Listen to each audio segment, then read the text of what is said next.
नमस्कार दोस्तों, learn with RJ में आपका एक बार फिर स्वागत है। तो दोस्तों, आज मैं आपके लिए राष्ट्र के प्रश्नों को देखते हैं। आलवार संतों में स्त्री है पेरियालवार, तिरुमंग आलवार, पैवालवार या आंडाल। तो आलवार संतों में जो स्त्रियां होती हैं उनको आंडाल कहा जाता है। ऑप्शन नंबर डी आपका सही हो जाएगा। अगला प्रश्न है, निम्न में से कौन सा कथन असत्य है? आलवार बहुधा उच्च जातियों के थे। वेद के कठिन शब्दों की व्याख्या निरुक्त में है। आरण्यों के अंतिम भाग में उपनिषद है। संहिताओं के व्याख्या का नाम ब्राह्मण है। तो देखो, आलवार जो है उच्च जाति के लोग होते थे, ये बात सही है। आरण्यों के अंतिम भाग में उपनिषद दिया हुआ है, ये भी बात सही है। संहिताओं की व्याख्या का नाम ब्राह्मण के नाम से जाना जाता है, लेकिन निरुक्त में वेद के कठिन शब्दों की व्याख्या नहीं है। ठीक है ना, इसमें कह रहा है कि है, तो ये कथन गलत हो जाएगा। ऑप्शन नंबर बी आपका सही हो जाएगा। अगला प्रश्न है, प्रबंधम का संपादन सबसे पहले किया था? नाथ मुनि ने, गोरखनाथ ने, अंडाल ने या पेयालवार ने? तो प्रबंधम का संपादन जो है महर्षि गोरखनाथ ने किया था। ऑप्शन नंबर बी आपका सही हो जाएगा। अगला प्रश्न देखिए, सुमेलित करना है। ग्रंथ दिए हुए हैं और उनकी संख्याएं दी हुई हैं। वेद 18, पुराण 6, वेदांग 3, त्रिपिटक 4। तो यहाँ पे देखिए, वेद 4 होते हैं, ऋग्वेद, यजुर्वेद, सामवेद और अथर्ववेद। पुराण 18 हैं, वेदांग 6 हैं और त्रिपिटक जो है ये 3 है। तो आपका सही क्रम है चौथा, पहला, दूसरा और तीसरा। ठीक है, इस क्रम को किस ऑप्शन में दिया हुआ है देखिए, यहाँ पे सेकंड से शुरुआत है, ये दोनों गलत है। अब यहाँ देखिए, चौथा सबसे पहले, फिर पहला, फिर दूसरा, फिर तीसरा। ऑप्शन नंबर सी आपका सही हो जाएगा। अगला प्रश्न देखिए, सुमेलित नहीं है। रामायण वाल्मीकि, रामचरितमानस गोस्वामी तुलसीदास, रामचंद्रिका चिंतामणि और रामलला नहछु तुलसीदास। तो यहाँ पे देखिए, रामायण वाल्मीकि ने लिखा है, रामचरितमानस तुलसीदास जी ने लिखा है, रामलला नहछु तुलसीदास जी ने लिखा हुआ है, लेकिन रामचंद्रिका जो है चिंतामणि ने नहीं लिखा है। ऑप्शन नंबर सी आपका सही हो जाएगा। अगला प्रश्न है, आलवार संतों की रचनाएं संकलित हैं प्रबंधम में, पुराण ग्रंथों में, उपनिषदों में या यजुर्वेद में? तो देखो, आलवार संत जितनी भी रचनाएं किए हुए हैं उनको संकलित किया गया है प्रबंधम में। ऑप्शन नंबर ए आपका सही हो जाएगा। अगला प्रश्न है, पृथ्वी सूक्त किस वेद का अंग है? ऋग्वेद, अथर्ववेद, सामवेद या यजुर्वेद? तो देखो, पृथ्वी सूक्त जो है यह अथर्ववेद में आता है। ऑप्शन नंबर बी आपका सही होगा। अगला प्रश्न है, वेदों में राष्ट्र का पर्यायवाची शब्द है? श्री, विश, ए और बी दोनों या ए और बी दोनों नहीं? तो वेदों में राष्ट्र को श्री नाम से भी बुलाया गया है, विश नाम से भी बुलाया गया है, इसलिए ऑप्शन नंबर सी आपका सही हो जाएगा। अगला प्रश्न देखिए, वैदिक साहित्य में राष्ट्र को जिस अर्थ एवं अभिप्राय के साथ ग्रहण किया गया है वह है ज्योति, चेतना, ज्ञान या उपर्युक्त सभी? तो वेदों में राष्ट्र को ज्योति, चेतना, ज्ञान तीनों के रूप में संकलित किया गया है। ऑप्शन नंबर डी आपका सही हो जाएगा। अगला प्रश्न है, वैदिक ग्रंथों में राष्ट्र का स्वामी किसे कहा गया है?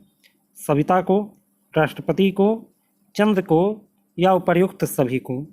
तो वैदिक ग्रंथों में राष्ट्र के स्वामी को सविता नाम से बुलाया गया है। ऑप्शन नंबर ए आपका सही हो जाएगा। अगला प्रश्न है, राष्ट्र का घटक नहीं है भूमि, जन, संस्कृति या जाति? तो देखो, राष्ट्र में भूमि भी पाई जाती है, लोग भी पाए जाते हैं, जन मतलब लोग, संस्कृति भी होती है, लेकिन जाति को राष्ट्र का घटक नहीं माना गया है। ये तो जाति प्रथा काफ़ी समय बाद शुरू हुई है, उसके पहले वर्ण व्यवस्था थी। वर्ण व्यवस्था जाति व्यवस्था में अंतर है। जाति व्यवस्था काफ़ी नई चीज़ है और ये राष्ट्र में शामिल नहीं है, पुराने जो भी ग्रंथ हैं हमारे उसमें। अगला प्रश्न है, गुलामगिरी के लेखक हैं? ज्योतिबा फुले, डॉक्टर भीमराव अंबेडकर, पेरियार या उपर्युक्त में से कोई नहीं? तो गुलामगिरी को ज्योतिबा फुले ने लिखा है। ऑप्शन नंबर ए आपका सही हो जाएगा। अगला प्रश्न है, हिंद स्वराज के लेखक हैं? महात्मा गांधी, राम मनोहर लोहिया, बाबा साहब डॉक्टर भीमराव अंबेडकर या दीनदयाल उपाध्याय? तो हिंद स्वराज को महात्मा गांधी ने लिखा था। ऑप्शन नंबर ए आपका सही होगा।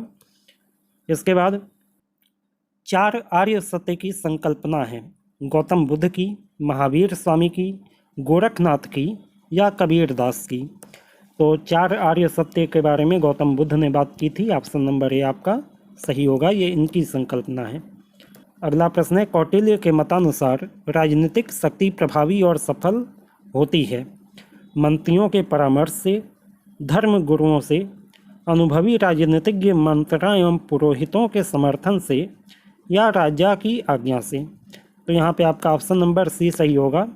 अनुभवी राजनीतिज्ञ लोगों से मंत्रणा करने से और पुरोहितों के समर्थन से ही राजनीतिक शक्ति प्रभावी और सफल हो सकती है। अगला प्रश्न है, महाभारत में पर्वों की संख्या है 7, 9, 18 या 10। तो महाभारत में जो चैप्टर्स हैं उनको पर्व कहा गया है। तो 18 पर्व हैं महाभारत में। ऑप्शन नंबर सी, ये ई नहीं है, ये सी है। ऑप्शन नंबर सी आपका सही हो जाएगा। अगला प्रश्न देखिए, सही कथन है संस्कृति शरीर है और सभ्यता प्राण। संस्कृति और सभ्यता दोनों एक ही हैं। संस्कृति साध्य है और सभ्यता साधन है। संस्कृति सरल है और सभ्यता कठिन है। तो यहाँ पे आपका ऑप्शन नंबर बी सही होगा। संस्कृति और सभ्यता दोनों ही पर्यायवाची शब्द होते हैं, ठीक है।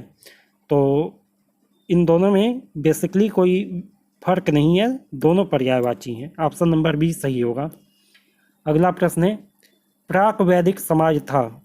प्री वैदिक पीरियड की बात हो रही है। ये मात्र सत्तात्मक था, पितृ सत्तात्मक था, राज्य सत्तात्मक था या उपर्युक्त में से कोई नहीं। सत्तात्मक होने का मतलब है किसकी प्रधानता थी।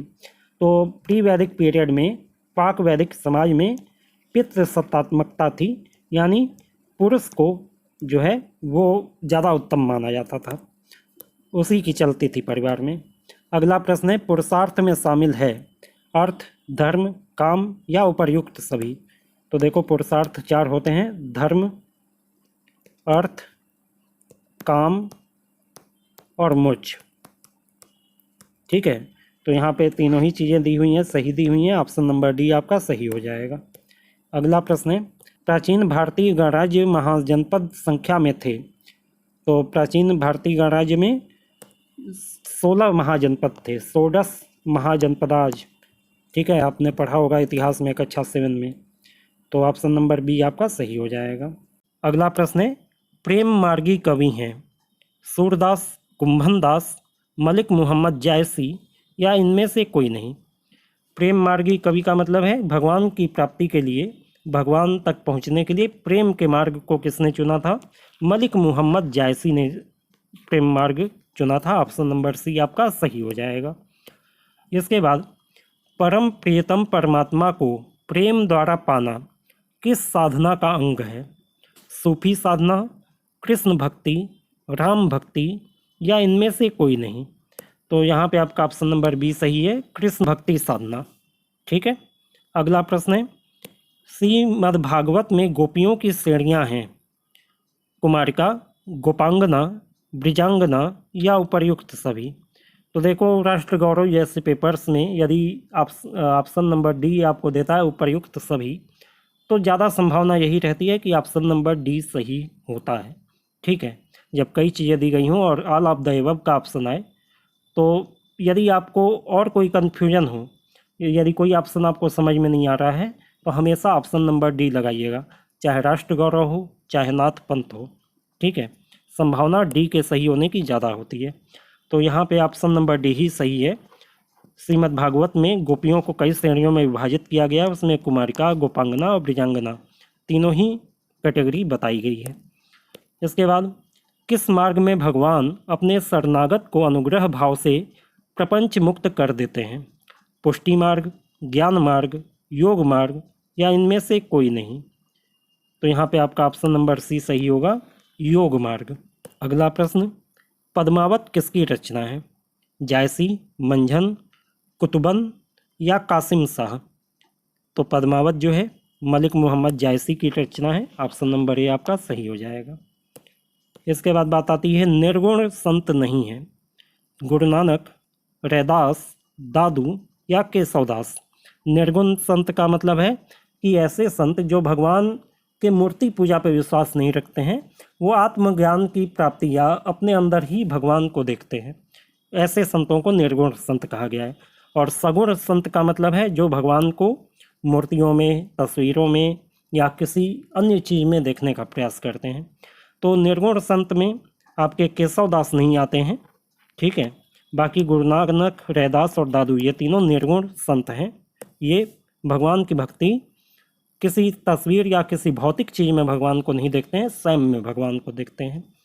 अगला प्रश्न है, रास पंचाध्यायी रचना किसकी है? सूरदास, चतुर्भुजदास, नंददास या कृष्णदास? तो रास पंचाध्यायी जो है नंददास ने लिखा है। ऑप्शन नंबर सी आपका सही हो जाएगा। इसके बाद रामार्चन पद्धति किसकी रचना है? स्वामी रामानुजाचार्य, स्वामी रामानंद, शंकराचार्य या इनमें से कोई नहीं? तो रामाचरण पद्धति जो है स्वामी रामाचंद्र ने लिखा है। ऑप्शन नंबर बी आपका सही हो जाएगा। इसके बाद अगला प्रश्न है, कौन सा वेद संगीत से संबंधित है? यजुर्वेद, अथर्ववेद, सामवेद या ऋग्वेद? तो यहाँ पे आपका ऑप्शन नंबर डी सही होगा, सामवेद। सामवेद एक ऐसा वेद है जिसमें जो सूक्तियाँ लिखी गई हैं या उसे इस तरीके से लिखा गया है कि उसे किसी सुर लय ताल पर गाया जा सकता है, ठीक है। तो ऑप्शन नंबर डी आपका सही हो जाएगा। आज का आखिरी प्रश्न, फतेहपुर सिकरी का निर्माण किसके द्वारा कराया गया था? अकबर, बाबर, जहांगीर या शाहजहां? तो फतेहपुर सिकरी का निर्माण अकबर ने कराया था। ऑप्शन नंबर ए आपका सही हो जाएगा। तो इसी के साथ आज के लिए इतना ही। राष्ट्र गौरव का तीसरा पार्ट लेके मैं जल्द ही आपके सामने आऊँगा। तब तक के लिए good day to all of you.